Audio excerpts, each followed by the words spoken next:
Ok, donc on va continuer ce cours sur les drones. On s'en était arrêté la dernière fois au Flight Controller. Je vous avais fait une petite démo d'un contrôleur de vol avec le firmware Betaflight.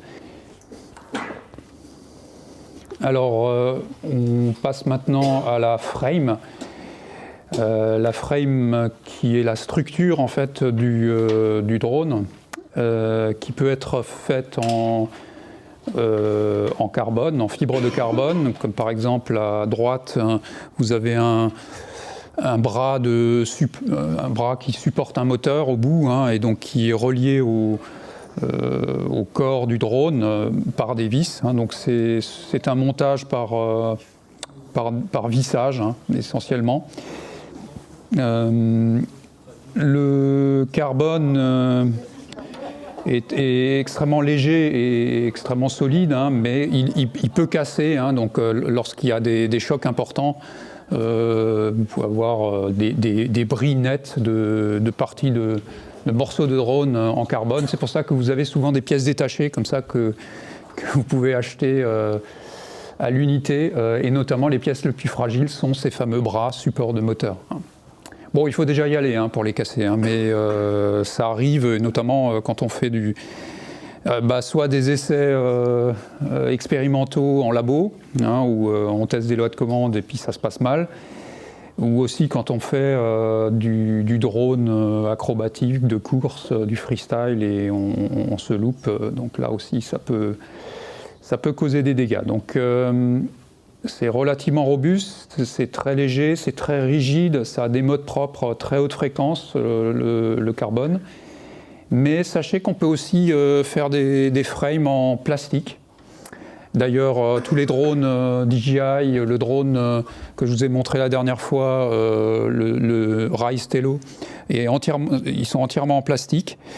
Et sachez qu'on peut même imprimer en 3D des frames de drones. Pour l'avoir testé personnellement, ça marche très très bien. Il y a d'autres pilotes de drones qui utilisent cette technique-là, même pour des drones rapides et dynamiques. Le PLA, c'est le matériau qui donne les meilleurs résultats. Alors pas au niveau crash, là c'est extrêmement fragile. Mais vu qu'on peut réimprimer les pièces, c'est pas vraiment un problème. Donc c'est plus fragile que le carbone, mais c'est extrêmement rigide. Le PLA a cette propriété d'être bien rigide quand même, et une rigidité qui est compatible avec les besoins qu'on a pour les structures des drones. Donc on a aussi on peut mixer également les matériaux, ça peut donner des bons résultats. On peut mettre un sandwich de PLA et de PETG. Qui permet d'obtenir des bons résultats à la fois, par exemple pour un Cinewoop, les ducts, les carénages d'hélices, on peut les faire en PETG, et ça joue aussi le rôle d'amortisseur parce que le PETG est un peu plus flexible que le PLA, donc en cas de choc c'est beaucoup plus résistant. Par contre le PETG est un peu moins rigide que le PLA, et donc pour rigidifier l'ensemble, on peut mettre une ossature autour de PLA. Donc ça se fait, et c'est très pratique. Surtout quand on fait du développement, on peut remplacer les pièces très rapidement. Oui, alors il faut alléger évidemment l'ensemble de la structure, et il y a la partie visserie qui peut poser problème, notamment si vous utilisez de la visserie acier. Vous arrivez très vite à plus 20 grammes sur votre poids total. Alors sachant que c'est des drones qui pèsent, je ne sais pas, certains les plus petits c'est moins de 150 grammes. Les drones moyens c'est plutôt dans les 250 grammes. Donc quand vous avez plus 20 grammes, c'est tout de suite plus 10% de masse, rien qu'à cause de la visserie. Pour améliorer ça, mais de façon drastique, vous pouvez utiliser de la visserie en titane. Alors c'est plus cher, mais ça vous fait sérieusement baisser l'impact de tout ce qui est visserie sur le poids total du drone. Donc le poids total, évidemment, il est directement en lien avec la dynamique du drone et avec sa consommation. Et donc plus vous l'allégez, plus les batteries dureront longtemps. Donc c'est vraiment c'est quand même un objectif de design important. Alors il n'y a pas que les vis, il y a également des entretoises. Hein. Ça c'est souvent utilisé dans les structures à plaques de carbone. Hein. Donc c'est que des plaques de carbone. Hein. Ce n'est pas des tubes de carbone qui sont utilisés en général sur les drones en carbone, les frames en carbone. C'est des plaques qui sont découpées, voilà, qui ont des formes très particulières, découpées avec des fraiseuses. Au passage, si vous voulez faire ça vous-même, le découpage, je parle, hein, des plaques de carbone, prenez des précautions. Hein. Pour le moment, on n'a pas encore de recul sur la dangerosité des poussières de carbone, mais il ne faudrait pas que, comme l'amiante, dans 30 ans, on s'aperçoive que c'est tout aussi dangereux que l'amiante. Pour le moment, il n'y a pas vraiment d'études. J'ai creusé vraiment la question en détail. Et j'ai trouvé une étude qui dit que, bon, pour le moment, il n'y a pas de signe de dangerosité. Les fibres n'ont pas tout à fait la même forme que celle de l'amiante, donc il semblerait qu'elle pénètre moins profondément dans les alvéoles pulmonaires. Mais bon, pour le moment, on n'a clairement pas assez de recul. Donc préférez quand même une solution où vous sous-traitez ça avec des machines qui sont équipées d'extracteurs, de filtres HEPA, voire qui font l'usinage dans l'eau. Donc ça c'est une autre technique d'usiner directement dans l'eau pour éviter que la poussière contamine tout l'environnement. Petit aparté, et donc oui, les frames constitués donc de morceaux de plaques de carbone usinées qui sont reliées entre elles par de la visserie, hein, qui sont pressées les unes contre les autres, utilisent également souvent des entretoises hein, pour faire l'espacement entre la plaque du haut et la plaque du bas, et entre les deux il y a souvent l'électronique qui est insérée. Et ces entretoises-là, bon ça, évidemment, si c'est en acier, c'est rédhibitoire au niveau de la masse. Hein. Donc préférez l'alu, voire le titane. Bon, là, le titane, ça peut être cher hein, pour une entretoise, mais bon, après, c'est d'autant mieux pour la masse globale, donc la dynamique de votre drone. Alors, il y a un problème de vibration également, hein, qui est très important sur les drones. On va le voir dans le chapitre suivant. Un drone, son pilotage, sa commande est basée sur une centrale inertielle. Cette centrale inertielle est constituée d'un accéléromètre 3 axes, d'un gyromètre 3 axes, éventuellement d'un magnétomètre 3 axes. Et que ce soit l'accéléro ou le gyro, ils sont très sensibles aux vibrations. Hein, donc vous n'avez pas envie de polluer ces signaux en raison avec une vibration trop importante de la frame. Et cette frame, elle a des modes propres, hein, qui sont d'autant plus haute fréquence que la structure est rigide, et plus ces modes propres sont haute fréquence, plus leur amplitude va être faible. Hein. L'amplitude des oscillations, des déformations hein, va être faible. Donc ce qu'on cherche à faire, bien souvent, c'est rigidifier au maximum la frame, de manière à rejeter les modes propres le plus haute fréquence possible, de façon à ce que l'amplitude de ces oscillations qui sont inévitables, qui sont liées à la rotation des moteurs, au bas lourd des hélices, au bas lourd des rotors, etc., ait le minimum d'impact possible sur le composant MEMS qui va mesurer l'accélération et la vitesse de rotation. Alors comment est-ce qu'on fait pour quand même s'isoler de ces vibrations? On ne monte jamais un flight controller directement sur la frame, hein, rigidement lié. On le monte via des amortisseurs en caoutchouc, des silent blocks, c'est à peu près ça en miniature, hein. Donc via une interface caoutchouc à minima. On peut aller plus loin en utilisant, alors il y a toute une littérature sur le sujet parce que c'est un vrai problème, hein. Ça je vous préviens, les vibrations dans les drones, c'est vraiment un sujet. Hein. Et donc il y a plein de trucs, astuces que vous trouverez sur Internet pour isoler, pour atténuer ces vibrations, mais parfois, on n'y arrive juste pas, quoi, parce que on n'a pas de chance, parce que notre structure a un mode propre qui fait que vous avez une amplitude maximale des oscillations, justement là où vous avez positionné votre flight controller. Pas de chance. Et donc, voilà. Donc, parfois, la solution, c'est juste de changer de frame. Hein. Ou alors, comme certains, vous en avez, enfin certains d'entre vous ont cette compétence-là, vous faites l'étude propre. Mais alors là, il faut un peu bosser. Hein. Il faut utiliser par exemple les fonctionnalités des logiciels de CAO qui vous analysent les modes propres des structures.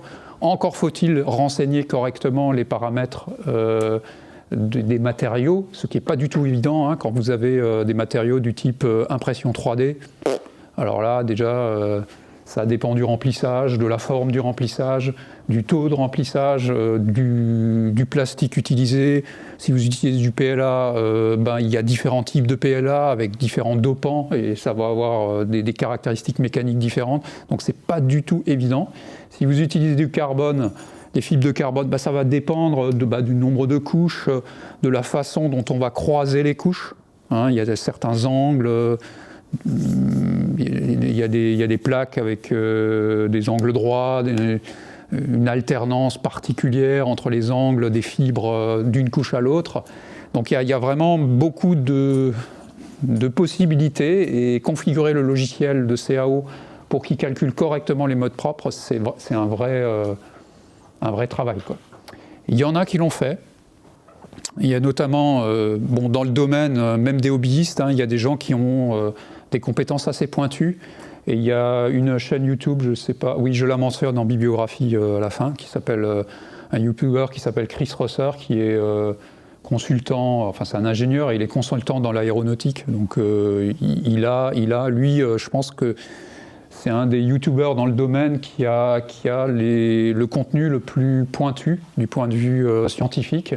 Et il a analysé les modes propres des frames, de différentes frames, et il a proposé une technique pour positionner le flight controller sans amortisseur, en optimisant la frame, en faisant des petites découpes à certains endroits stratégiques, de manière à ce que là on positionne le flight controller, on soit dans un creux, alors on appelle ça un ventre ou un nœud, hein, des oscillations, donc d'être à un niveau où l'amplitude est très, très faible. Hein.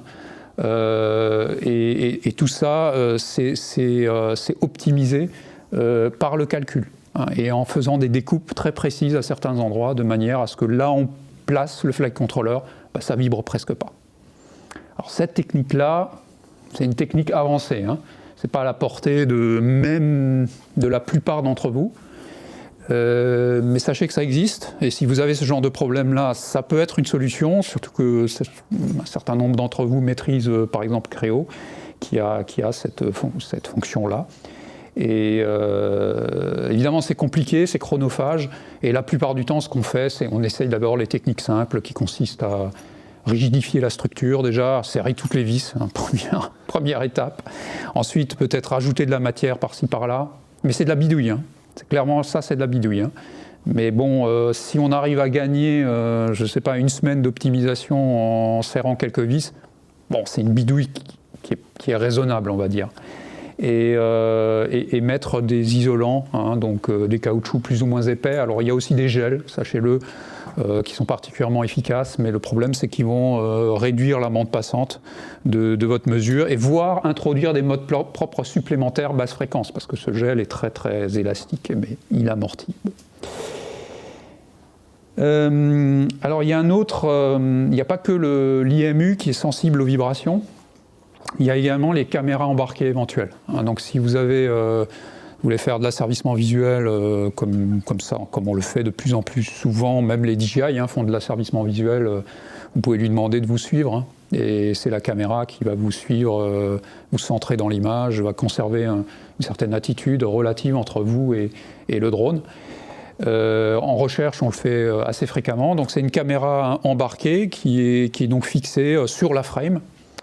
et qui va vibrer. Hein, et quand on a une caméra CMOS rolling shutter qui vibre, ça fait ce qu'on appelle dans l'image du jello. Alors c'est assez représentatif de la forme d'image qu'on va obtenir. L'image se transforme en une espèce de gel. Hein, du jello, c'est comme si vous voyez ce genre de gâteau anglais là, tout un vrai gel quoi. Et quand vous faites vibrer ça, hein, imaginez le truc qui se déforme et qui fait des ondulations, c'est exactement ce que vous allez voir dans l'image et c'est dû au rolling shutter qu'on va voir. Enfin, je ne sais pas si vous l'avez déjà vu en formation des images, mais on va le voir dans le cours d'asservissement visuel rapide. Et évidemment, ça vous distord complètement votre image, ça vous la dégrade. Et, alors déjà pour la prise de vue, c'est catastrophique, hein, ça fait une image moche, en plus qui vibre.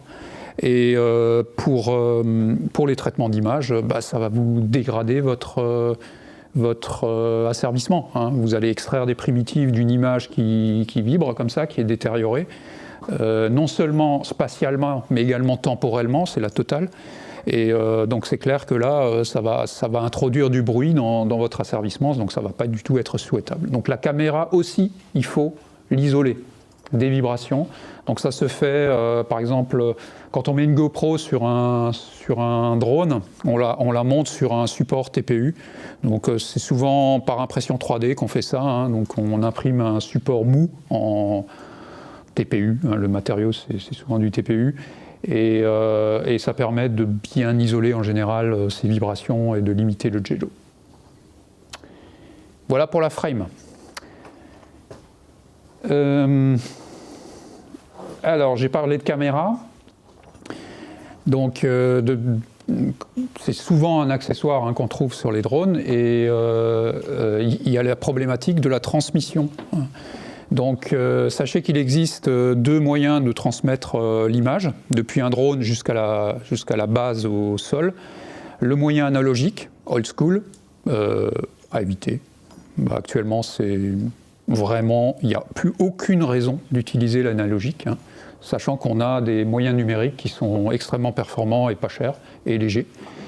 Et donc, forcément, donc il y a le moyen numérique. Là, vous en avez un, c'est le premier, hein, c'est une vraie révolution dans le domaine.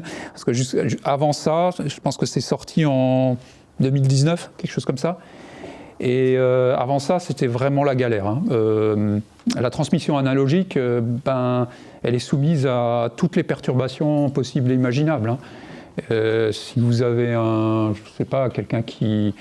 ou alors même une réflexion sur une façade, si vous avez un obstacle, un arbre, ça vous fait des coupures, donc vous avez de la neige qui apparaît dans l'image, des distorsions analogiques, hein, et avec aucune capacité de la transmission analogique de corriger les erreurs de transmission.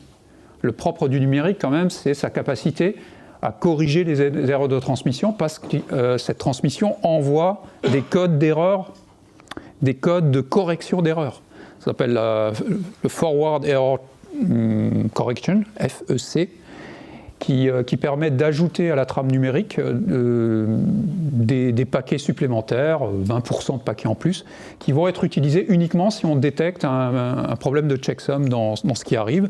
Donc on va utiliser les paquets supplémentaires pour reconstruire l'information manquante. Donc on peut avoir une image propre, même en présence de perturbations, ce qu'on ne peut pas avoir avec l'analogique. L'inconvénient, parce qu'il y en a un, c'est qu'on ne voit pas, ou on n'a pas de signaux avant-coureurs lorsqu'on s'approche de la limite au-delà de laquelle il ne faut pas aller. Ça coupe d'un coup. Oui, si vous dépassez le taux d'erreur maximum qui peut être corrigé avec cet algorithme de correction d'erreur, brutalement, vous avez une transmission qui se coupe. Alors dans la pratique, c'est pas aussi c'est violent, hein, ça surprend, mais c'est intermittent. Hein. Vous avez effectivement l'image qui frise, mais comme vous êtes à la limite, le drone il bouge, hein, il reste pas statique à l'endroit où ça frise. Hein. Donc 2 secondes après, il a bougé à un endroit où, si vous avez de la chance, la transmission peut reprendre, et donc vous voyez que vous êtes à la limite lorsque vous avez des frises comme ça d'image. Mais globalement, l'image est beaucoup plus propre et vous pouvez voler beaucoup plus loin avec une image propre, hein, avec ce type de transmission. Un inconvénient quand même à signaler, hein, c'est que vu que vous faites un stream numérique, hein, il y a vraiment un streaming numérique depuis ce boîtier-là. Donc là, vous voyez là, une petite caméra, là, c'est tout petit ça, hein, c'est vraiment minuscule, qui est connecté donc au boîtier de transmission qui lui-même est connecté à une antenne. Cette antenne va streamer le flux numérique jusqu'à, bon, normalement un casque au sol ou alors un récepteur, peu importe. Et le problème, c'est que c'est un stream qui a un certain buffer, hein, vu qu'il faut rajouter des codes de correction d'erreur et tout, il faut paquetiser l'information, et elle est bufferisée. Un tout petit buffer, on le veut le plus petit possible, mais il y a quand même un buffer, ce qui veut dire qu'il y aura un petit délai qui peut être même variable, et notamment qui peut s'allonger lorsque la transmission devient mauvaise, hein. Donc il est adaptatif. En temps normal, ce délai, il est de l'ordre de 25 millisecondes. Vous me direz, c'est pas grand-chose, mais pour les pilotes vraiment ultimes de racing, 25 millisecondes, c'est déjà trop.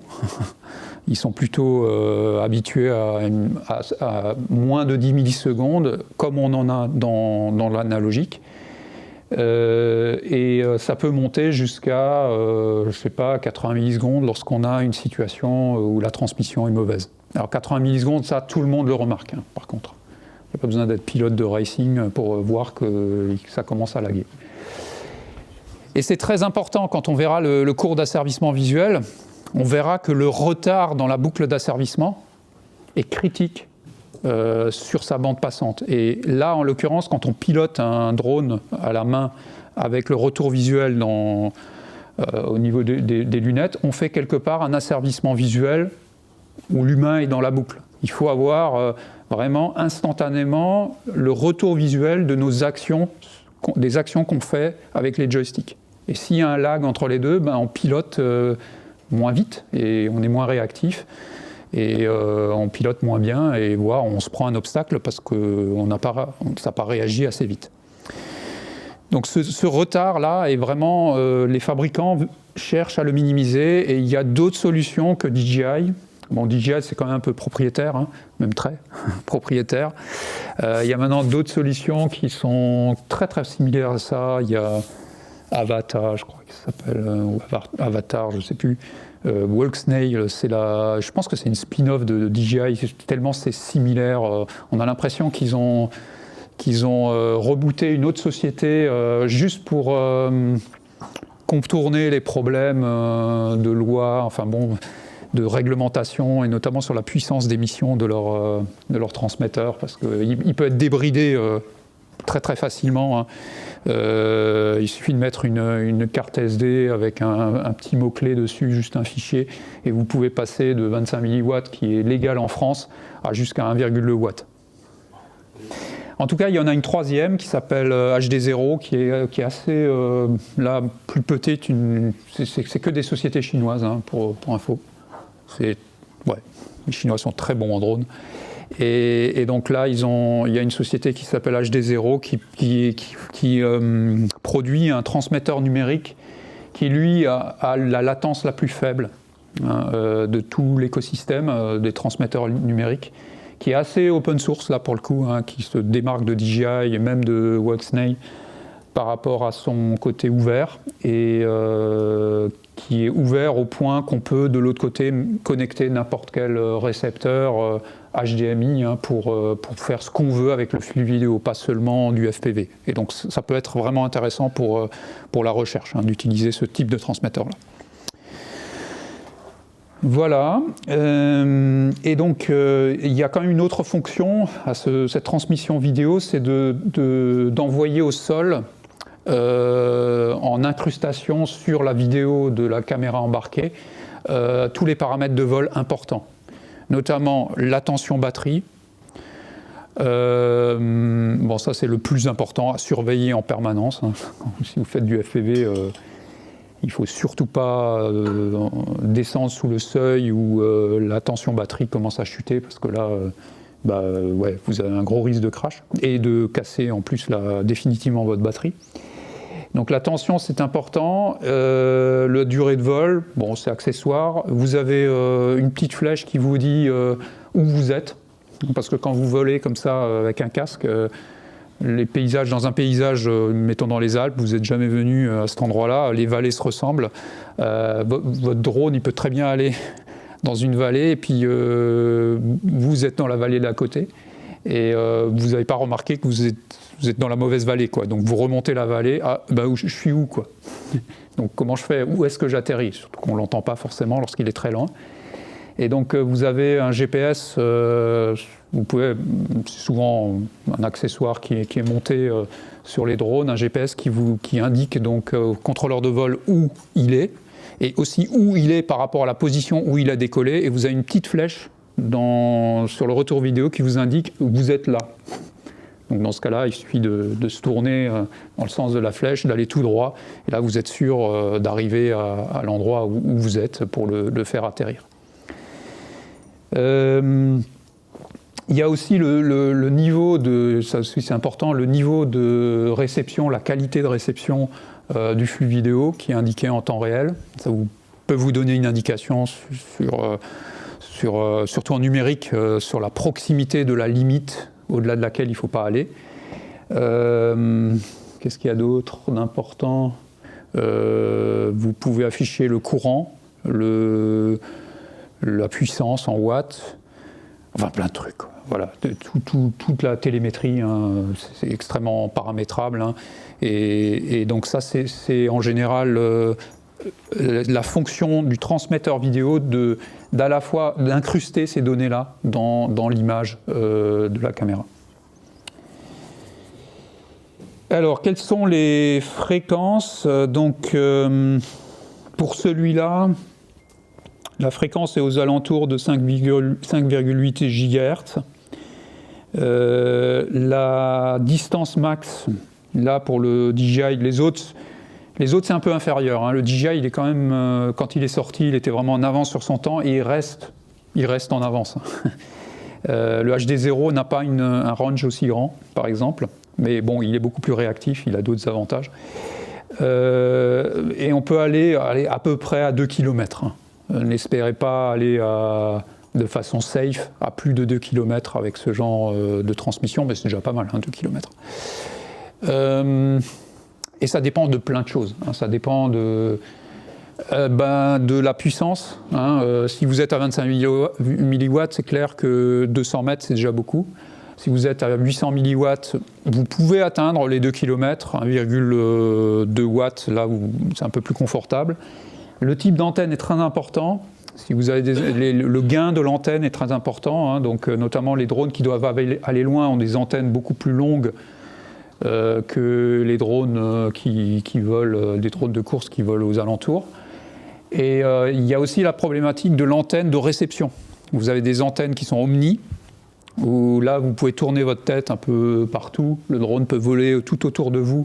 Vous recevrez la vidéo de façon assez homogène et vous avez des antennes qui sont plutôt focalisées, hein, qui ont une forme de patch comme ça, enfin un truc carré, et qui permettent de concentrer, si vous voulez, ça fait un effet de loupe du signal vidéo, mais seulement lorsque vous regardez à peu près dans la direction du drone. Donc ça, c'est typiquement ce genre d'antenne pour faire du long range. 2 km, il vaut mieux avoir une antenne focalisée comme ça et avoir la tête tournée, enfin l'antenne, du coup, l'antenne est sur le casque, hein, qui transmet la vidéo, et donc d'avoir la tête tournée à peu près là où est le drone, de manière à avoir une réception optimale. Voilà, et puis l'environnement, évidemment, hein, si vous êtes à 100 mètres de haut, il n'y a pas d'obstacle, vous irez beaucoup plus loin que si vous traversez une forêt. Hein. La forêt, c'est vraiment catastrophique au niveau de la pénétration des ondes.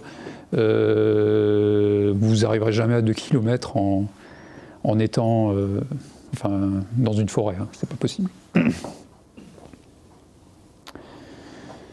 Ok. Les lunettes, ça ressemble à ça. Et justement, là, vous avez les deux types d'antennes que vous avez au sol. Mais ce n'est pas forcément sur une lunette. Hein. Si vous faites de l'asservissement visuel, ça peut très bien être connecté à un PC, ça, hein, qui va faire du traitement d'image automatisé. Mais si vous faites du vol FPV, Voilà le genre de lunettes que vous avez. C'est pas stéréo, hein, vous avez la même image sur les deux yeux. Hein. Et c'est du 720p à peu près. Je pense que les derniers ils vont peut-être jusqu'au Full HD, à vérifier. Vous pouvez la dernière génération, vous pouvez aller jusqu'à 120 Hz de fréquence de rafraîchissement, mais avec une résolution un peu plus faible, je pense. Et là, vous voyez 4 antennes, une quatrième qui est en dessous, là, enfin, il y en a 2 là qui sont connectées via 2 connecteurs. Ça, c'est l'antenne directrice, enfin, qui doit être dirigée, disons, à peu près vers le drone. Et ça, c'est plutôt des antennes Omni qui ont un champ de réception beaucoup plus large.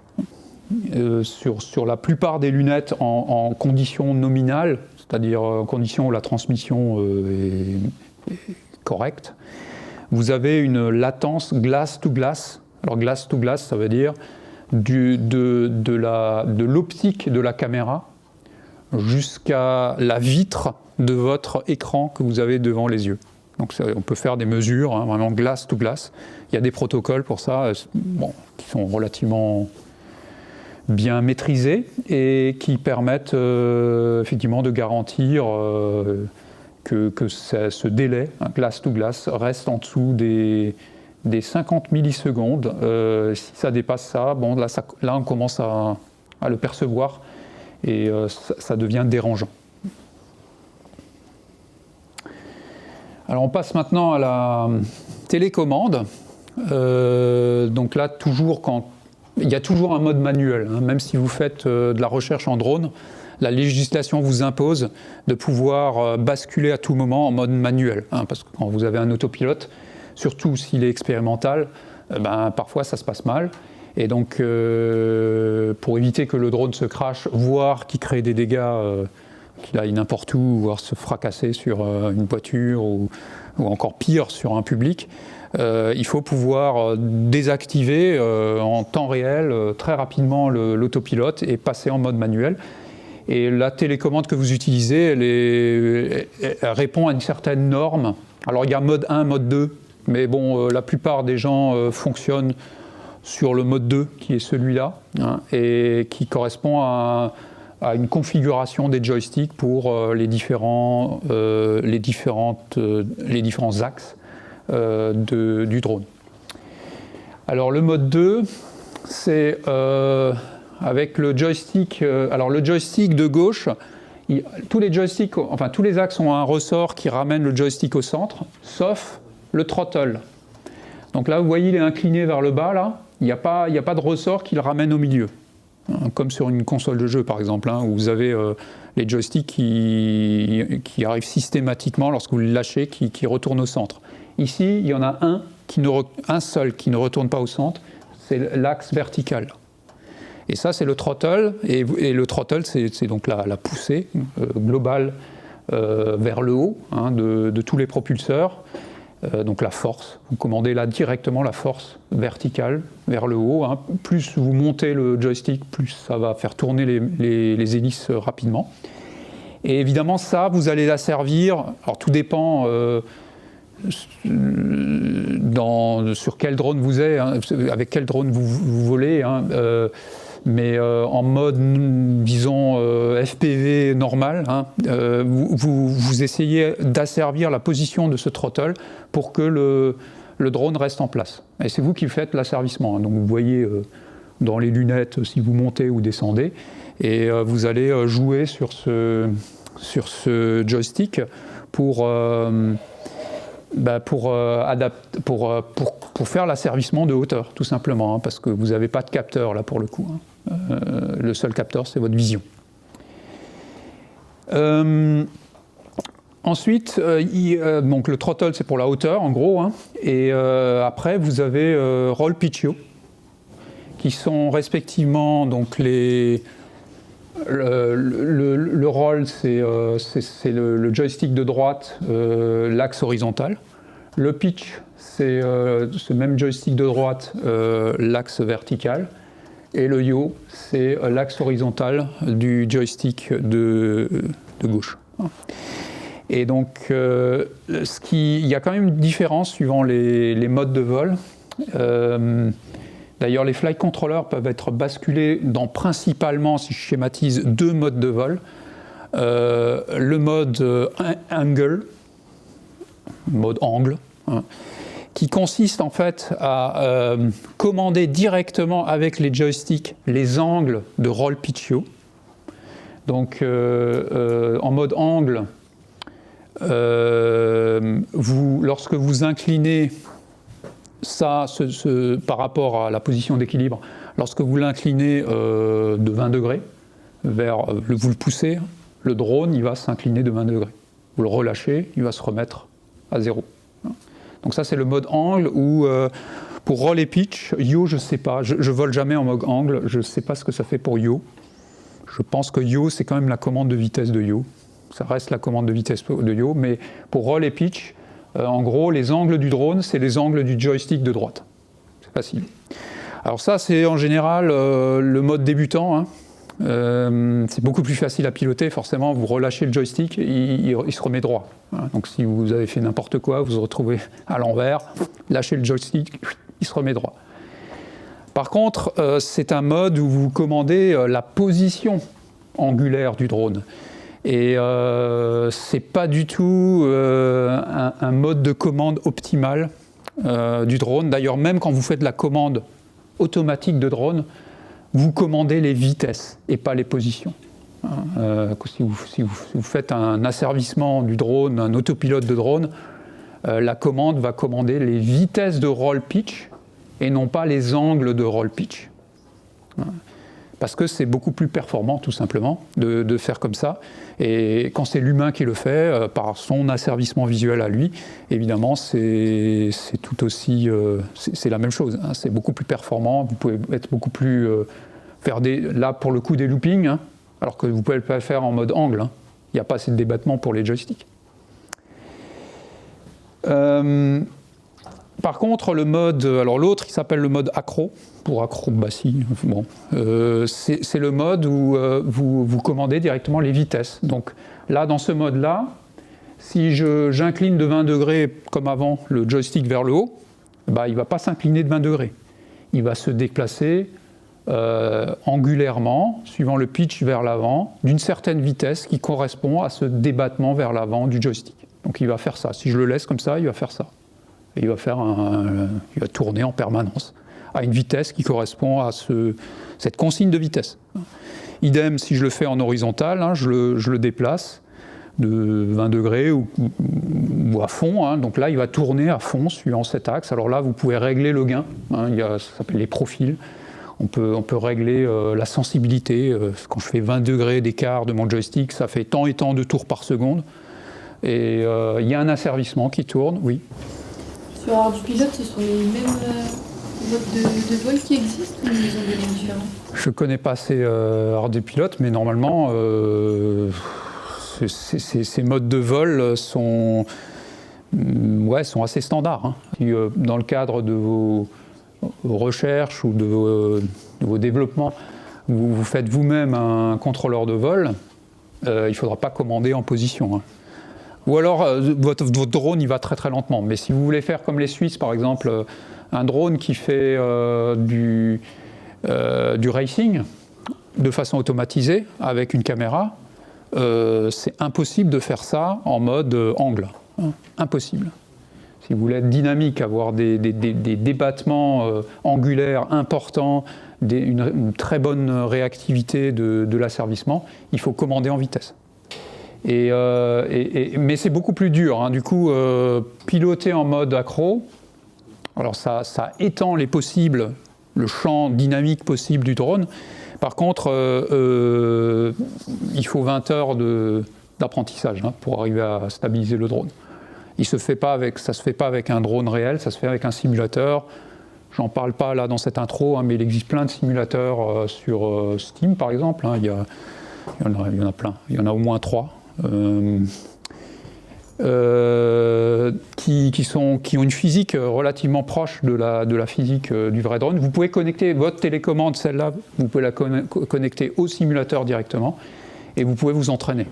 Donc les 20 heures, là, c'est du simulateur. Une fois que vous maîtrisez, vous ne crachez pas votre drone sur le simulateur, vous pouvez passer au drone réel, et ça ressemble pas mal, finalement. Hein. Vous pouvez très rapidement voler une fois que vous êtes entraîné.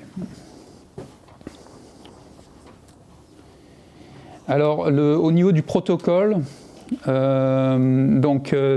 une transmission. Il y a différents protocoles en fait pour transmettre les commandes des joysticks au drone. Quand vous utilisez un système numérique vidéo, il se trouve que le transmetteur vidéo, c'est aussi le récepteur pour la télécommande. C'est très pratique, ça vous rend le système beaucoup plus compact.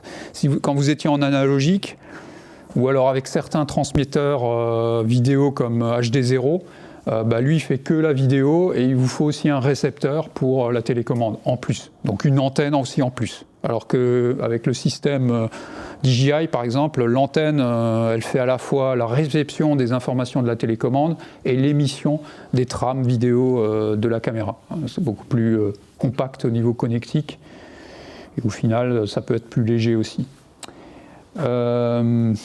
Donc la plupart des protocoles sont propriétaires, il faut quand même le savoir.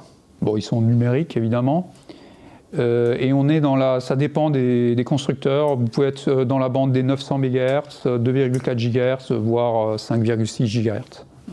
Sachant que plus vous êtes basse fréquence, plus ça portera loin. Hein, le 900 MHz portera beaucoup plus loin que le 2,4, que le 5,6. Mais ce n'est pas ça en général qui est limitant. Hein. Vous aurez une coupure de la vidéo bien avant la coupure de l'information de votre télécommande.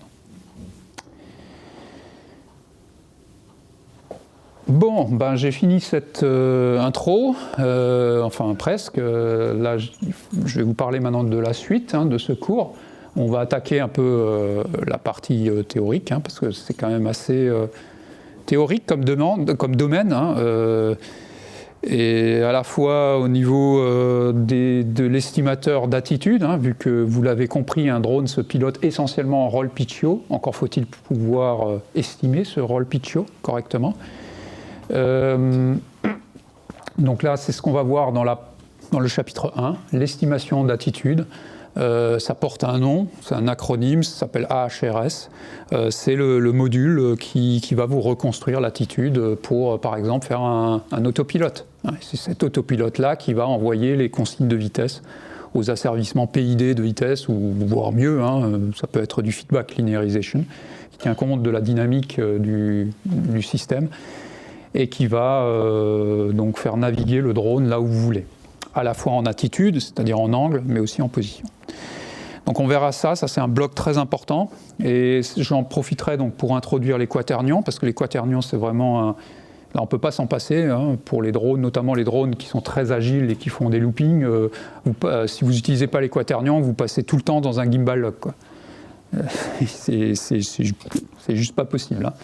Donc il faut, ça c'est vraiment on peut faire autrement qu'avec les quaternions, mais les quaternions c'est quand même la façon la plus pratique et celle qui va vous consommer le moins de temps CPU, surtout que dans l'embarqué vous n'en avez pas beaucoup du temps de CPU.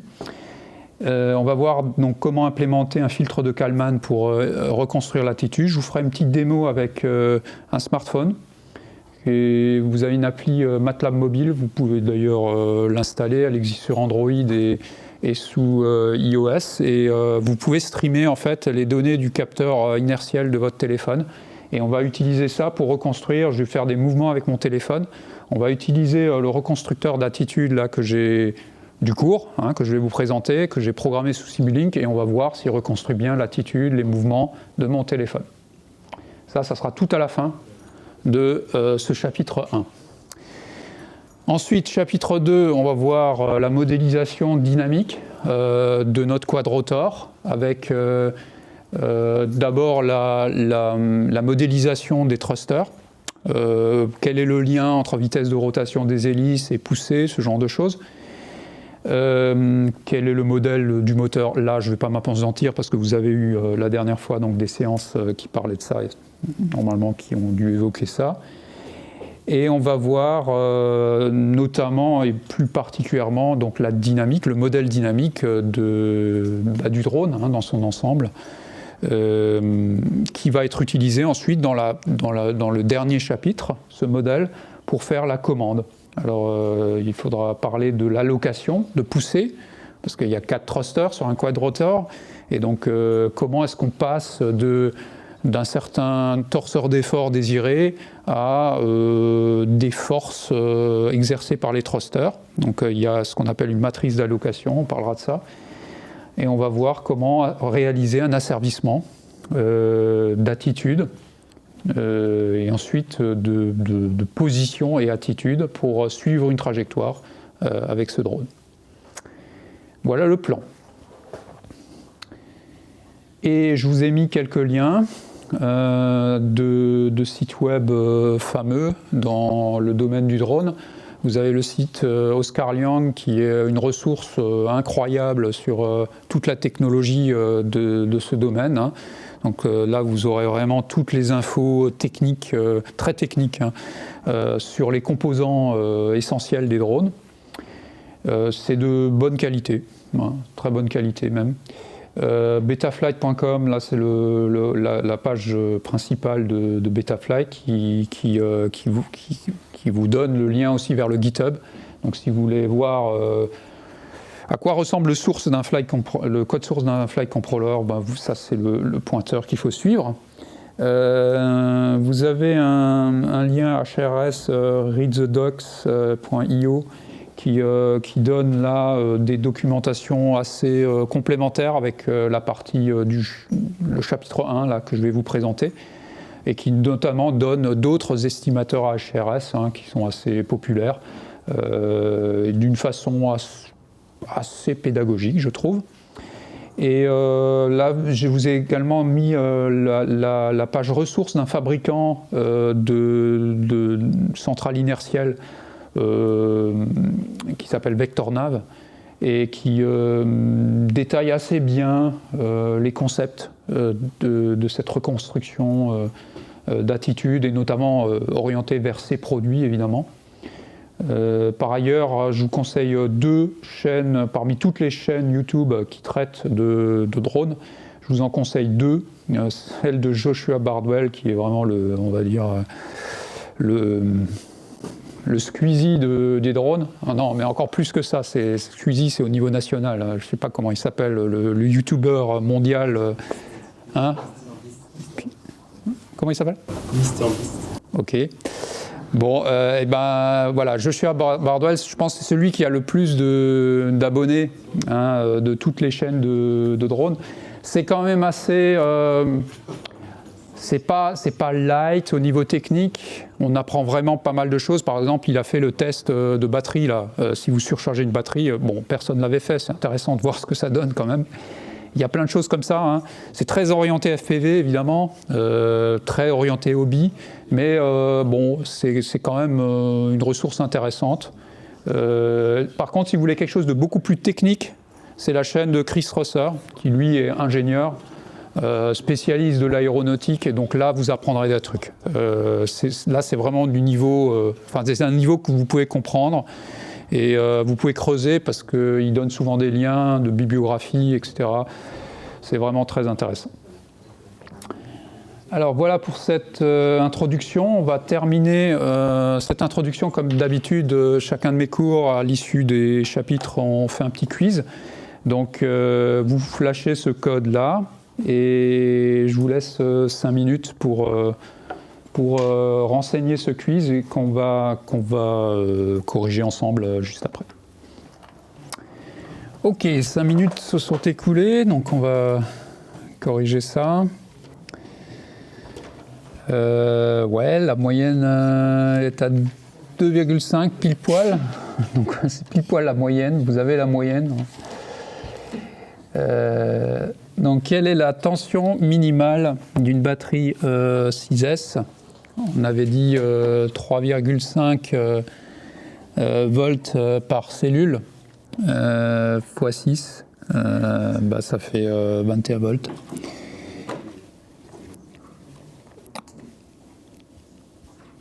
Alors, quelle est l'autonomie d'un drone consommant 5 ampères lorsqu'il est alimenté par une batterie de 2500 mAh? Donc 2500 mAh, ça fait 2,5 ampères-heure. Donc vous pouvez tenir 1 heure si vous débitez 2,5 ampères. Forcément, si vous débitez le double, vous tenez la moitié moins, hein, donc une demi-heure. Quelle est la vitesse du rotor d'un moteur douzaine 14P alimenté par un système de tension triphasée à 7000 Hz. Donc 14P, c'est le nombre d'aimants.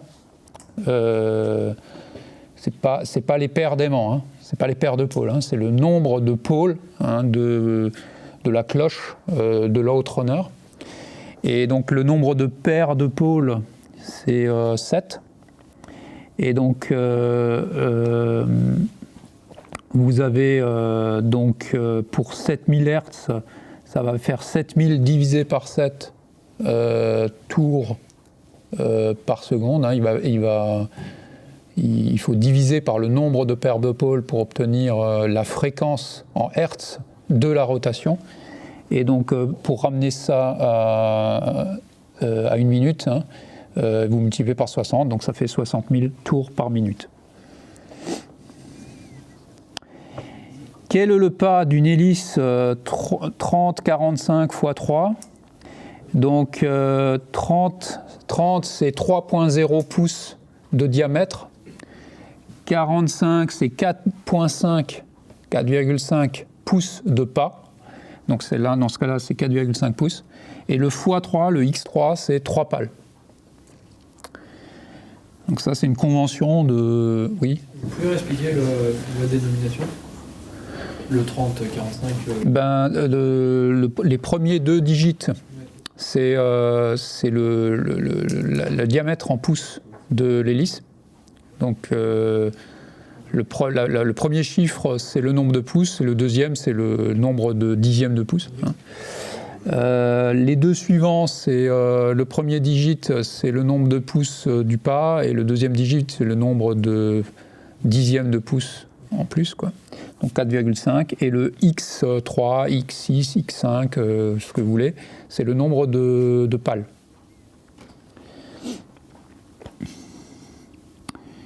Quelle est la fonction d'un ESC, de l'ESC ? Alors là, il y avait plusieurs bonnes réponses, hein. J'avais quand même... alors là, il y en a 9 là, qui n'ont pas écouté lorsque j'ai dit qu'il ne faut pas se laisser leurrer par le terme Electronic Speed Controller. Ça ne fait pas l'asservissement de la vitesse. Pour ceux qui étaient en robotique, j'imagine que c'est la totalité, hein, qui était en robotique ce matin. Je vous ai expliqué que la vitesse de rotation d'un moteur à courant continu, c'est à peu près, au frottement près et à la charge près, proportionnel à la tension. Donc l'ESC, vous lui donnez un throttle, qui est en fait un pourcentage de tension, d'alimentation, entre 0 volt et plus VCC. Et derrière, lui, il fait l'autopilotage, hein, du moteur brushless. Et ce moteur brushless se comporte comme un courant continu avec son autopilotage. Et donc la vitesse de rotation va dépendre certes de ce throttle, donc qui est une tension équivalente que vous envoyez à ce moteur, mais va aussi dépendre du frottement de l'air, quoi, hein, du pas de l'hélice. Lorsque vous aurez une hélice avec un pas plus grand, évidemment, il y aura beaucoup plus de frottement. Et donc,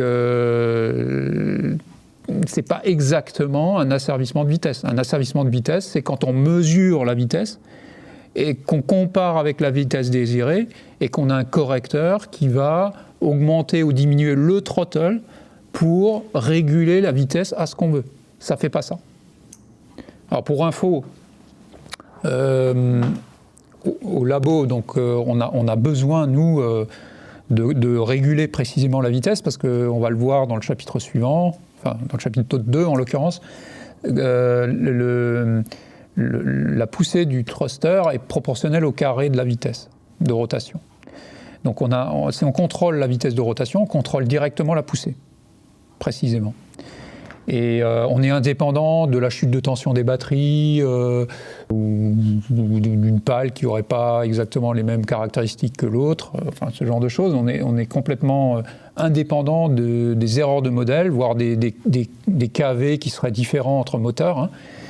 Et donc ça, on l'a implémenté, comme on en a besoin vraiment pour faire des asservissements vraiment précis. On l'a implémenté dans Betaflight, on a modifié le firmware de manière à asservir, mais là, asservir au niveau du flight controller, la vitesse grâce à un retour de vitesse qui est fourni par l'ESC. L'ESC fournit la vitesse également au flight controller, donc on peut l'asservir. Donc retenez ça, un ESC, contrairement à son nom, qui est un peu, disons, traître, il n'asservit pas la vitesse. Par contre, il commute les bobines du stator, il estime la position du rotor pour faire l'autopilotage. Il ne le fait pas avec des capteurs IFEOL, ça vous avez eu le cours de la semaine dernière, qui vous a expliqué qu'on pouvait le faire aussi je vous l'avais dit d'ailleurs aussi, en désactivant une des bobines et en s'en servant comme d'un capteur de force contre-électromotrice ou de tension induite liée au passage de l'aimant devant cette bobine. Et donc, il suffit de monitorer cette tension et on sait à peu près, hein, ça ne marche pas super bien non plus, où se trouve le rotor. Alors ça ne marche pas à vitesse nulle, hein, parce qu'il faut une vitesse de l'aimant devant la bobine hein, pour mesurer quelque chose. Hein. C'est pour ça que ce genre de moteur, vous ne pouvez pas les faire fonctionner à basse vitesse. Hein. C'est quand vous les mettez en route, d'emblée, ils sont à 1500 tours minute. Hein. Et il y a une zone morte. Hein. En dessous de 1500, ils décrochent, hein, ils font des bruits bizarres. Et si vous voulez inverser, l'utiliser dans les deux sens, on peut. Hein. Il y a une zone morte lorsque vous changez de direction. Et c'est particulièrement problématique pour la commande. Il ne communique pas avec le VTX. Hein. Donc le VTX, c'est le transmetteur vidéo, rien à voir avec la choucroute. Par contre, il communique avec le flight controller. C'est lui qui va commander les throttles des moteurs en fonction de ce que vous allez demander avec votre joystick, par exemple. Il ne communique pas avec le RX.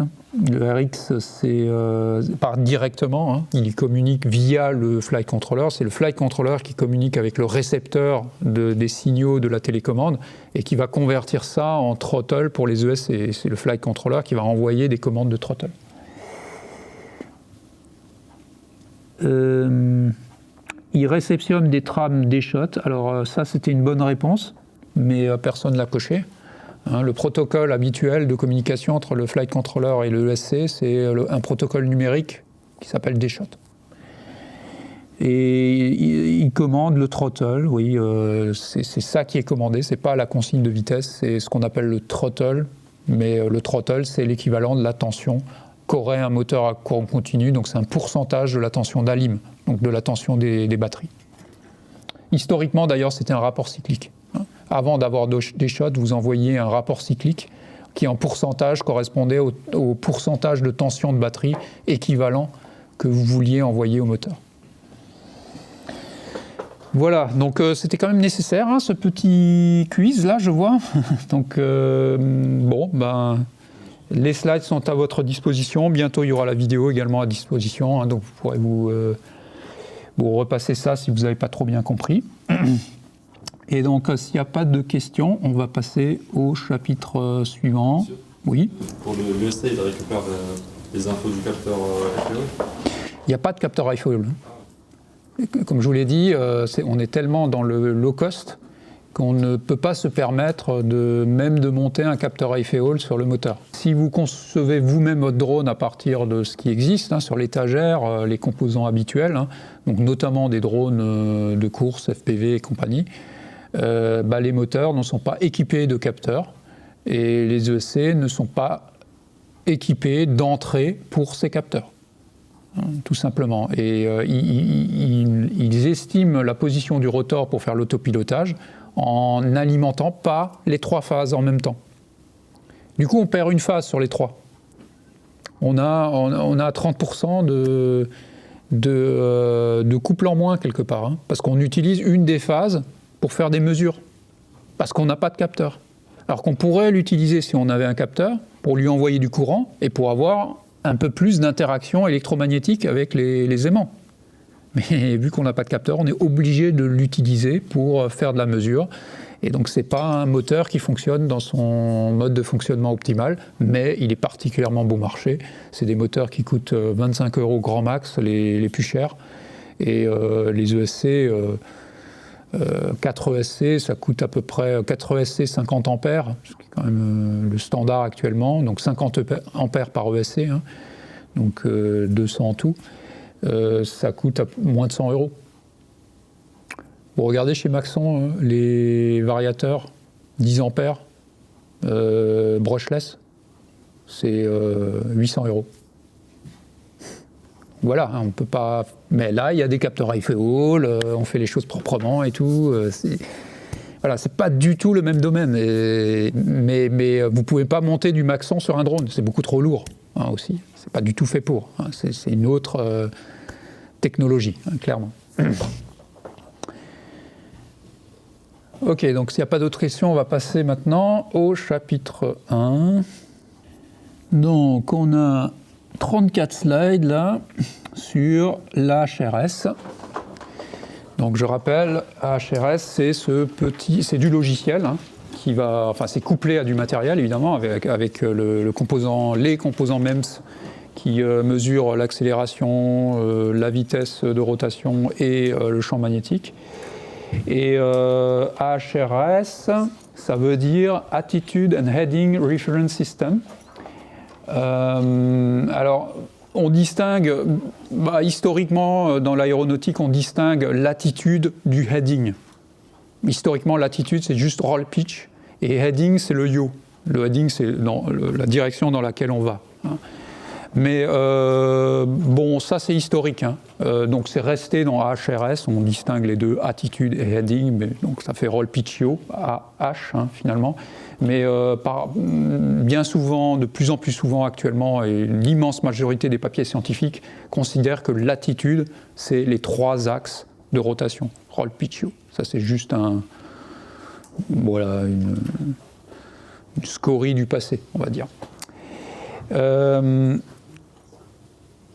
L'attitude, hein, donc ce qu'on va considérer comme étant attitude dans ce chapitre et ce que la plupart des chercheurs dans le domaine ou même des gens qui travaillent dans le domaine considèrent comme attitude, c'est roll, pitch, yaw. Donc c'est la définition complète de l'orientation d'un corps. En l'occurrence, nous, ce qui nous intéresse, c'est un aéronef par rapport à un repère inertiel ou alors quasi inertiel. Donc, pour un avion, pour un aéronef, hein, donc le heading, c'est la direction dans laquelle il va. Donc voilà, si je fais l'avion, hein, c'est ça. D'accord. Et donc ça s'appelle heading ou yaw. Pour ce concernant le pitch, là il n'y a qu'un seul terme, c'est pitch, hein, donc ça c'est comme ça. Comme ça, je monte ou je descends, je pique du nez ou je grimpe en altitude. Pour ce qui est du roll, ça porte aussi 2 termes. C'est soit roll c'est ça, soit roll, soit bank. Bon, on va dire roll nous. Hein. Pour les drones, on dit roll, mais pour un avion, parfois ils disent bank. Pour ce degré de liberté-là. Voilà pour les définitions de base. J'ai évoqué la notion de repère inertiel. Hein. Alors, un repère inertiel en toute rigueur ne doit pas tourner. Hein. Et donc, si vous attachez un repère de base, comme en robotique on le fait d'habitude, le repère R0 c'est attaché au sol. En toute rigueur, ce repère-là n'est pas un repère inertiel vu qu'il tourne avec la Terre. D'ailleurs, il tourne avec la rotation propre de la Terre et en plus, il y a une rotation autour du Soleil. Donc, bon, c'est pas inertiel, pas tout à fait inertiel, mais on fait l'approximation qu'il est inertiel pour un robot parce que ça ne change pas grand-chose au modèle dynamique vu que c'est tellement lent par rapport aux dynamiques du robot. Et pour un avion qui fait un transatlantique, évidemment, ça peut avoir une influence de considérer qu'un repère au sol est inertiel. Donc là, on va effectivement définir des repères de navigation qui sont un peu plus inertiels que ceux qu'on utilise pour les drones, parce que les drones, en fait, ils ne volent pas ils n'ont pas une autonomie phénoménale, hein. Je vous rappelle, un drone FPV typique, c'est 5 minutes d'autonomie, hein, 2 km de rayon d'action. Si vous considérez que le repère initial lié au sol, là où vous décollez, il est inertiel, vous n'allez pas commettre une grosse erreur. Hein, donc on va considérer que ce repère-là est inertiel dans tout ce qui suit, notamment dans les développements où on calculera le modèle dynamique.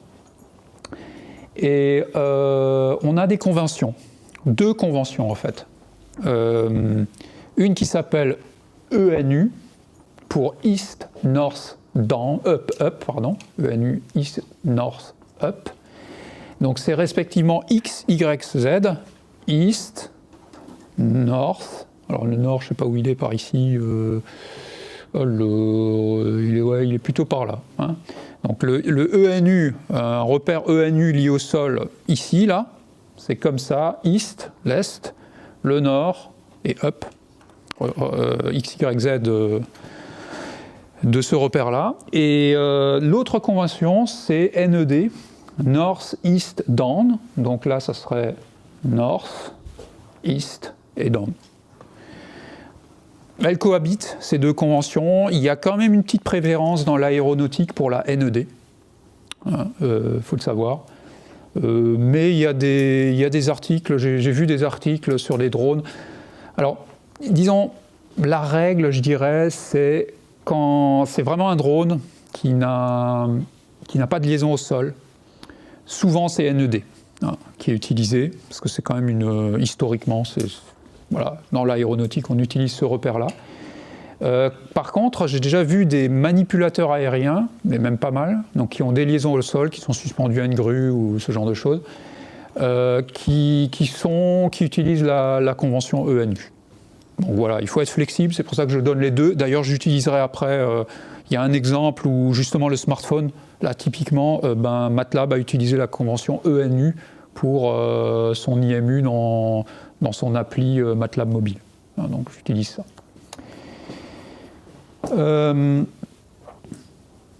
Qu'est-ce qu'il y a d'autre à dire là ? Je crois que j'ai tout dit. Ah oui, non, dans la suite, j'appelle RG le fameux repère lié au sol, qui soit ENU ou NED, hein, il s'appellera RG, et le G, c'est pour ground, sol. Alors, il y a également, donc là, c'est les 2 grands repères, hein, les 2 principaux, que je décris. Alors, il y en a un autre là, mais bon, il ne servira pas, hein, c'est le repère qui est au centre de la Terre, là, hein, qui s'appelle Earth Centered Earth Fixed. Donc c'est un repère qui tourne avec la Terre, mais qui a son origine au centre. On ne l'utilisera pas celui-là. Hein. Pour les drones, il ne sert pas à grand-chose. Donc l'autre repère important, c'est le repère body. Il s'appelle toujours body. Hein, dans le domaine là, des drones, des aéronefs en général, c'est toujours l'indice B qui est utilisé. Repère body. Et là, il y a une convention tacite qui n'est pas toujours très explicite hein, dans les articles, mais c'est quelque chose que tout le monde fait. C'est-à-dire qu'on va positionner le repère body de la même manière que la convention qu'on a prise pour le repère sol. C'est-à-dire si pour le repère sol on utilise un NED, eh ben, l'avion, qui a quand même une attitude privilégiée au décollage, hein, on ne décolle pas à l'envers comme ça, hein, ou alors sur la tranche de l'aile, et donc on va positionner le repère body de l'avion suivant la convention NED pour une position de l'avion nominale. Hein. Donc c'est pour ça que vous voyez là le X, Y, Z, roll, pitch, yaw, surtout le dernier, le yaw, il pointe vers le bas, hein, qui correspond à la convention NED. Et lorsqu'on utilise au contraire la convention ENU pour le repère du sol, on a plutôt le Z qui pointe vers le haut. Hein, comme par exemple pour l'appli MATLAB, le repère lié au smartphone, il est comme ça, avec un Z, le smartphone position normale sur la table, bah, c'est quand même l'écran vers le haut, et ben on a le Z qui pointe vers le haut. Pour le repère body, on va pas chercher les ennuis, hein. On va mettre l'origine au centre de gravité, hein, pratiquement toujours, hein. Alors quand même, petite remarque, si vous avez la possibilité de placer votre centrale inertielle de manière à ce qu'elle soit pile au centre de gravité, faites-le, hein. Parce que sinon il faut faire des changements de coordonnées.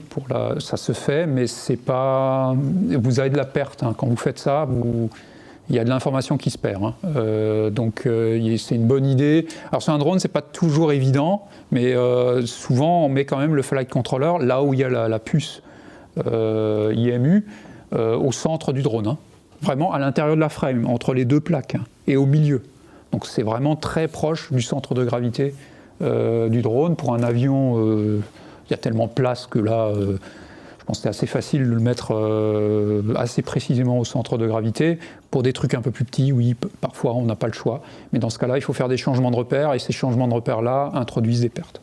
On a tout défini là maintenant pour introduire la représentation de l'attitude. Donc ce qu'on veut reconstruire, c'est l'attitude. Et donc on se pose la question, d'abord, quelle convention on va utiliser pour représenter cette attitude. Donc dans le cours de robotique, on a vu les différentes, enfin pas toutes, hein, on en a vu quelques-unes, là, angle axe, les angles de l'air, on a vu brièvement les quaternions, mais sans rentrer dans les détails.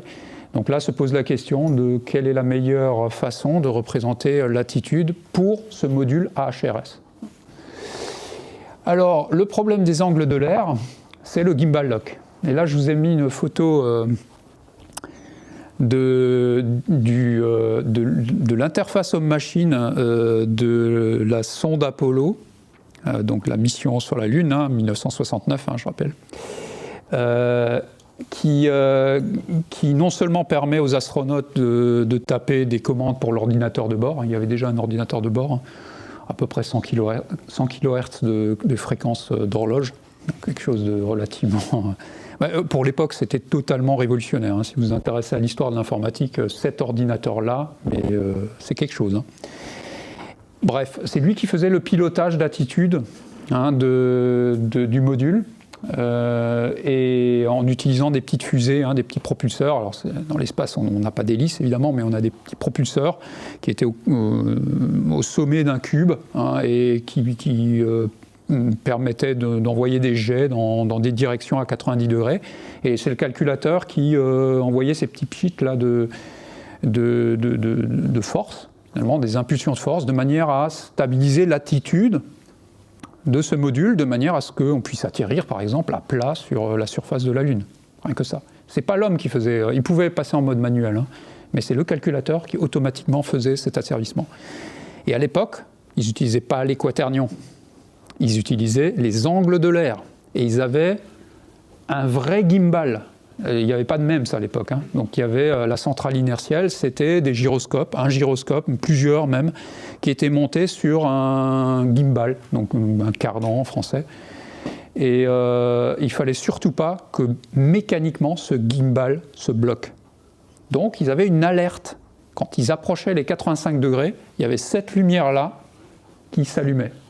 Et si vous avez vu le film Apollo 13, à un moment, ça parle de gimbal lock. Je crois que je l'ai là.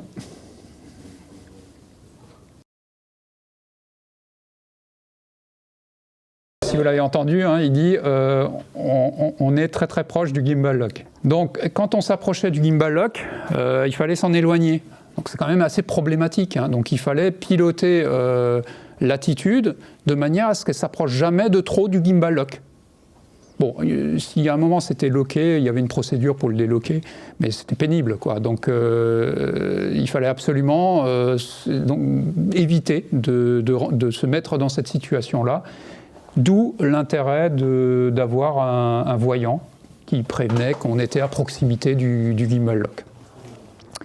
Donc les angles de l'air, on va oublier, hein, parce qu'un drone, a fortiori un drone un peu acrobatique, mais c'est quand même, bon, c'est quand même un peu plus fun que le drone qui se traîne, là, qui est tout le temps à l'horizontale.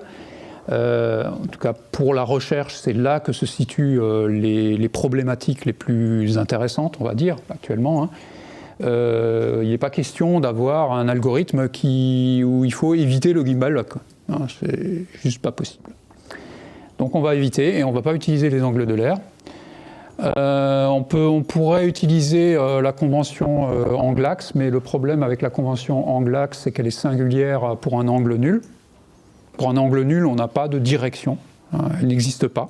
Donc là, on a des équations qui deviennent singulières, potentiellement des divisions par zéro, ce genre de truc sympathique, donc on oublie aussi.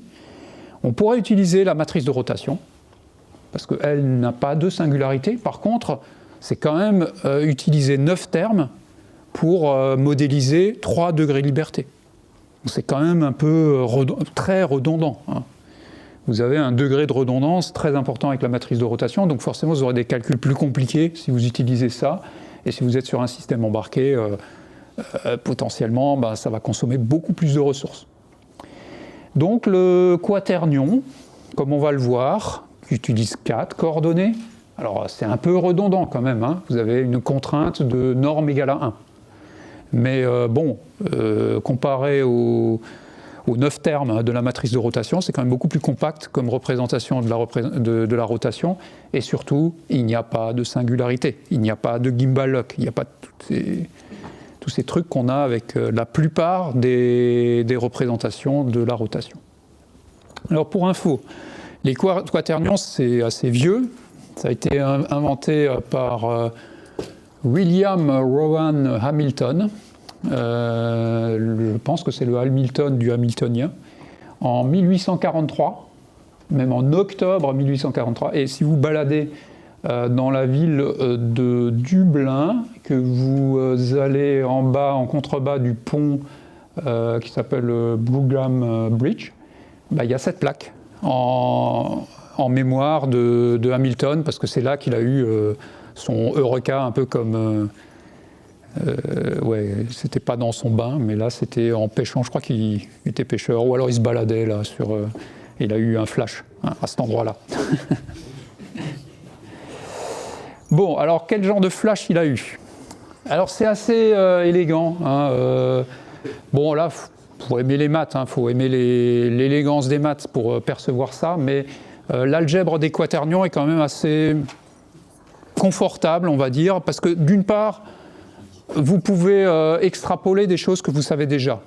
En gros, c'est comme les complexes, mais vous rajoutez 2 variables complexes. Au lieu d'avoir juste le i, vous avez le j et le k.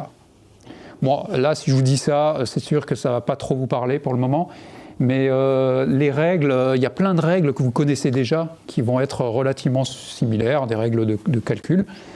Donc le quaternion, c'est un complexe étendu, donc les complexes c'est sur R2, et c'est un quaternion étendu à R4, où vous avez non seulement la variable imaginaire Q1, mais vous en avez une Q2, une Q3 qui se rajoutent. Et vous avez donc ce J et ce K qui se rajoutent avec des règles assez similaires à la variable complexe I. Alors on a toujours le I au carré qui vaut moins 1, ok. Alors on est sur terrain connu. Mais il y a également J au carré qui vaut moins 1, K au carré qui vaut moins 1, et I fois J fois K qui valent moins 1. Enfin, ce produit-là qui vaut moins 1. Donc vous pouvez retrouver d'ailleurs avec ces règles de base pas mal de choses qui vont en découler. Donc IJK est égal à moins 1 entraîne J fois K est égal à I, entraîne I fois J est égal à K, entraîne K fois I est égal à J, J fois I est égal à moins K, K fois J est égal à moins I, et I fois K est égal à moins J. Je ne sais pas si vous avez vu là la logique. Vous l'avez vu? Il y a une logique à ça. Hein, il y a une cohérence. Vous mettez le IJK sur un cercle. D'accord? On va le faire. Pas de craie ici? Si.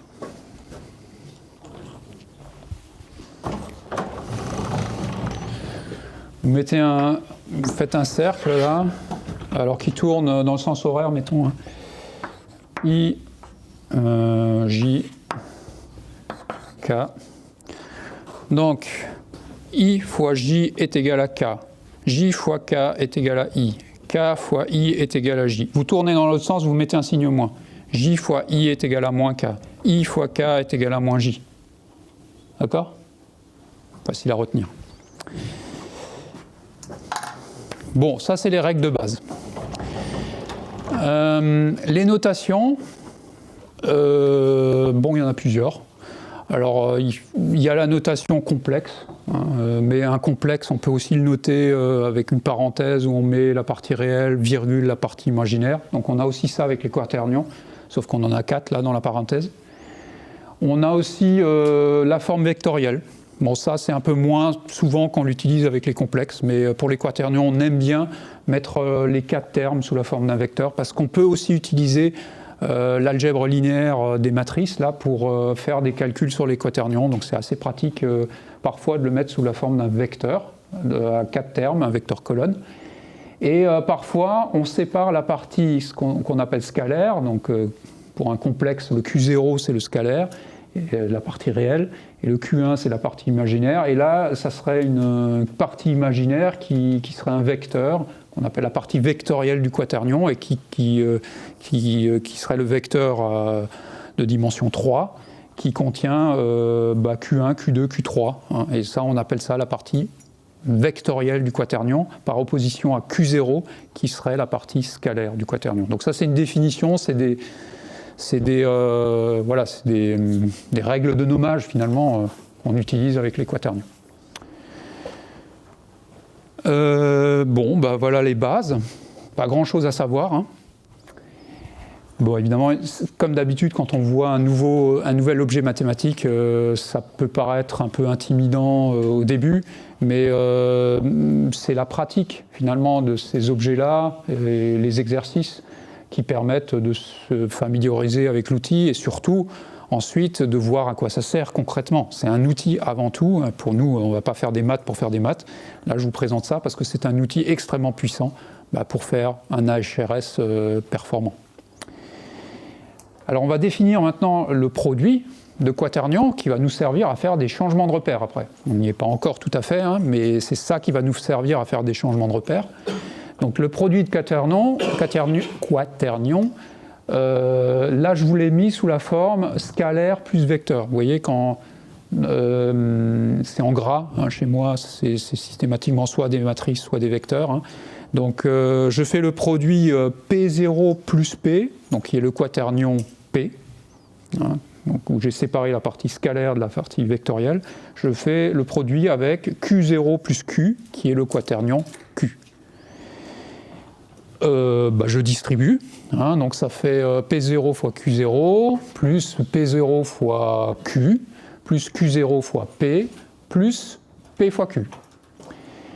Et par définition, P fois Q, c'est égal au produit vectoriel du vecteur P vectoriel Q, moins le produit scalaire P scalaire Q. Donc c'est des vecteurs, hein, P et Q en gras là. C'est la partie vectorielle des quaternions. Hein. Et le produit de deux vecteurs n'est pas défini. Hein. Juste le produit. Hein. Il y a soit le produit scalaire, soit le produit vectoriel. Mais le produit en lui-même, là, quand vous faites un produit de quaternion, par définition, ce produit-là, c'est la différence entre le produit vectoriel et le produit scalaire, hein, des deux vecteurs. Et donc quand vous regroupez ensuite tout ça, vous obtenez la partie scalaire qui est évidemment égale à P0 fois Q0, donc 2 scalaires donnent un scalaire, moins, n'oubliez pas, le produit scalaire, qui va vous donner un autre scalaire. Donc ça, c'est la partie scalaire du résultat.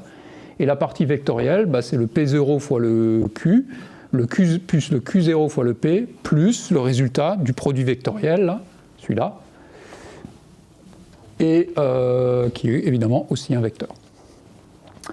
Vous pouvez, alors si vous développez tout ça, hein, si vous faites les calculs avec tous les termes, hein, notamment si vous détaillez les produits scalaires et les produits vectoriels, vous apercevez, vous pouvez le faire en exercice hein, si vous n'êtes pas convaincu, mais bon là je ne vous le détaille pas, vous apercevez que vous pouvez mettre ça sous forme d'un produit de matrice fois un vecteur. Donc en gros c'est comme si je vous avais expliqué en cours de robotique hein, qu'on peut faire un produit scalaire, vectoriel, pardon, en utilisant une matrice de pré-produit vectoriel. Là, c'est un peu pareil. C'est une matrice de pré-produit quaternion, hein, qui est celle-là, exactement. Vous multipliez par le deuxième quaternion, et cette fois-ci, vous faites un produit matriciel, et vous obtenez exactement le résultat de ça. Alors ça, évidemment, c'est pratique lorsque vous avez une bibliothèque de fonctions de calcul matriciel, hein, ce qu'on a souvent, enfin, c'est relativement standard quand vous programmez en C ou en C++, alors que des bibliothèques de produits de calcul de quaternion, on ne les a pas forcément en standard. Hein. Donc voilà, c'est quand même beaucoup plus pratique de l'exprimer comme ça. Attention, la multiplication de quaternions n'est pas commutative. C'est un peu comme la multiplication des rotations, hein, vu qu'on va s'en servir comme d'un opérateur de rotation, bah c'est là aussi que c'est confortable, parce que vous pouvez le relier à plein de trucs qu'on connaît déjà. Hein. Vous allez voir que Q, finalement, c'est un peu comme un opérateur de rotation d'une matrice de rotation, donc on aura les mêmes réflexes, hein, à la fin, et notamment le réflexe, attention, c'est pas commutatif. Est-ce que vous pouvez faire une petite explication de comment est-ce qu'on trouve la forme matricielle? Ça là? Il faut détailler le produit scalaire. Donc là, le P scalaire Q, on peut le détailler. P, c'est P1, P2, P3. Q, c'est Q1, Q2, Q3. Tu fais P scalaire Q, tu écris le résultat. Pareil, tu détailles P0Q, donc c'est P0, le scalaire P0 qui multiplie le vecteur Q1, Q2, Q3. OK, le résultat. Plus Q0 fois P1, P2, P3. Plus, tu fais P scalaire Q, tu calcules avec les règles, là, on fait le produit en croix et tout. Et tu obtiens un truc énorme, ensuite, que tu peux regrouper ligne par ligne. Et chaque ligne, tu peux les réécrire sous cette forme-là. Vous pouvez essayer de le faire, c'est facile à faire, hein, c'est vraiment là du calcul bête et méchant, et c'est pas bien compliqué. Si vous n'êtes pas convaincu, vous pouvez vérifier ça. Donc ça, c'était le produit. Le conjugué. Alors le conjugué, ça va être un peu comme la transpose pour la matrice de rotation. Hein. Lorsque le quaternion, on va voir que certains types de quaternions, pas ceux-là, ça c'est les quaternions généraux. Pour le moment, on ne parle pas de quaternions unitaires. Hein. Là, ils ont une norme égale à ce qu'on veut. Mais après, quand on définira le quaternion comme opérateur de rotation, le conjugué, en fait, ça va être la rotation inverse.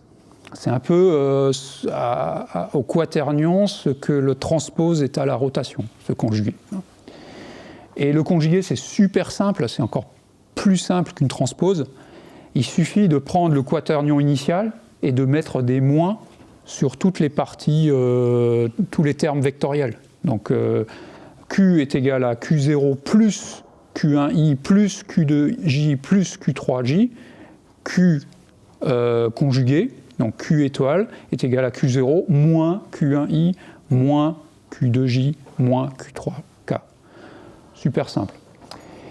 On peut montrer assez facilement une propriété qui est équivalente à la transpose d'un produit de matrice de rotation. Hein. C'est exactement pareil. C'est pour ça qu'on est vraiment... Il n'y a rien de déstabilisant, hein, dans tous ces résultats.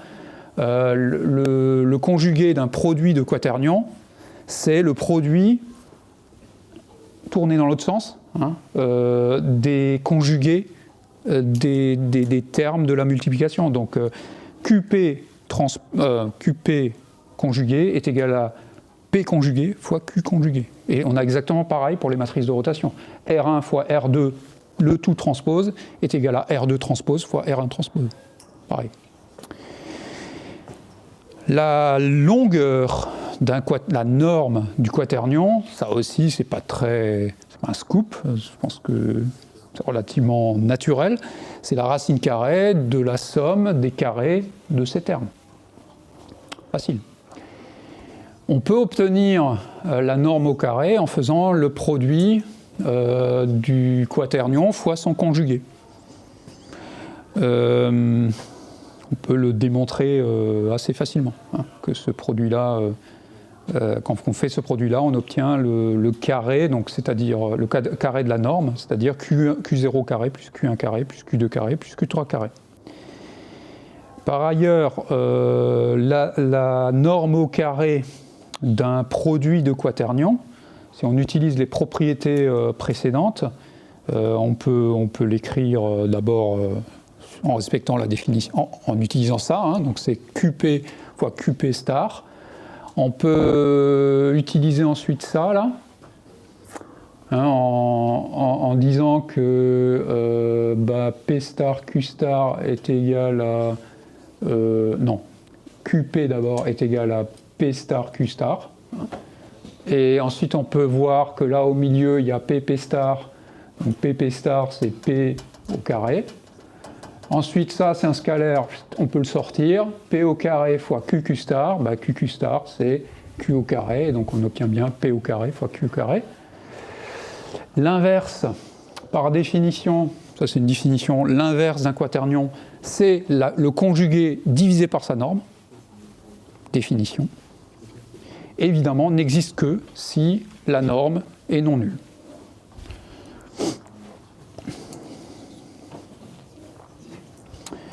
Et là, on a vraiment fait le tour, oui. Si on fait l'analogie avec les rotations, ça représente quoi la norme du côté? Là, pour le coup, il n'y a pas d'analogie parce que les rotations, c'est les quaternions qui modélisent les rotations ont une norme unitaire. C'est les quaternions unitaires. Norme égale à 1. Donc l'analogie, ça serait plutôt le côté normé de la matrice de rotation, où tous les vecteurs colonnes ont une norme de 1. C'est ça l'analogie. Et pour que le quaternion représente une rotation, il faut qu'il ait une norme de 1.